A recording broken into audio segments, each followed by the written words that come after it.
Okay, let me demonstrate what profiling is. You can see this is a profile we already inputted. I just copied the model here. You can see how it follows it. You can see the lights for the bucket, which are on my hand there, flashing a little bit. They're showing you right on grade. As you get away from the profile, to change. That's how simple a profile is. Now let's build one. Okay, how to build a profile.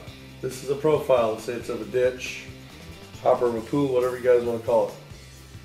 First thing you do is you hold down the F1 key. That'll bring you to 4 saved profiles you can have up to. I got some saved ones. 3 is pretty open. I'm going to go in there and delete whatever's in there because I'm building a new profile. It says enter to confirm, enter. Create or edit. If I had an old one in there, I could edit it. We're going to create a new one.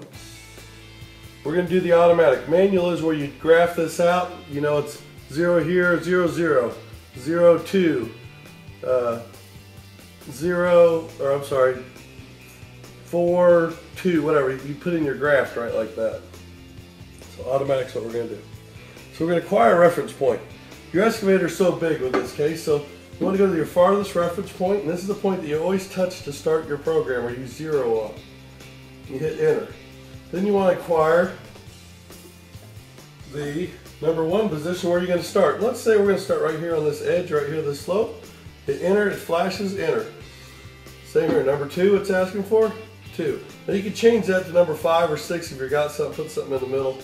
But when you push the button, it puts the cursor. It automatically has 3 there, so 3 we're going to use. And here's 4 we're going to use, and let's call this 5, our last part of our profile. Then jump down to end and hit enter. Now it's going to save it. Counts to 100, takes a while. There we go. So now you can see your profiles. Now what's really neat about this is if you start here, and this is where we start to a zeroing profile, you can see how it lights up the area and it keeps it right on. If you go above it, lights shut off. These are your bucket lights. To it, they go, and if you go below it, it flickers, but we're not below it now, we're out in front of this profile. So as you get to here, it lights up the next profile. You follow that down, comes the next profile, you follow that down, goes the next profile, you follow it up. Really pretty cool situation here. So if I want to re-zero, let's say this is the point on Earth, I click boom and it moves me to, oops, 0 right there. Zeroing, you know, the 0 button.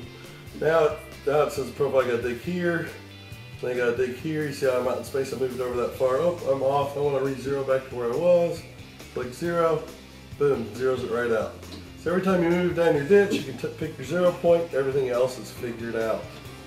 That works with the laser too as a zeroing point. Okay, once you've gone through the last menu, and you didn't see it here, but you just hit the home button. The home button takes you back to your regular profile here. And you can see it right here like this.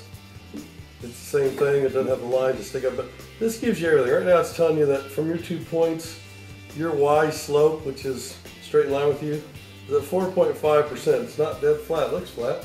And this slope right here is 138.05%. And this slope right here is 0% all the way across. This one here is 44.32%. It tells you how far away from it you are, your scales. It's really fun to play with. Definitely check it out. When you're all done with this, you want to get over it. You hold down the F1 key. When I go back to normal mode, you go up here to disable. And you're back to your original screen that we started at the beginning.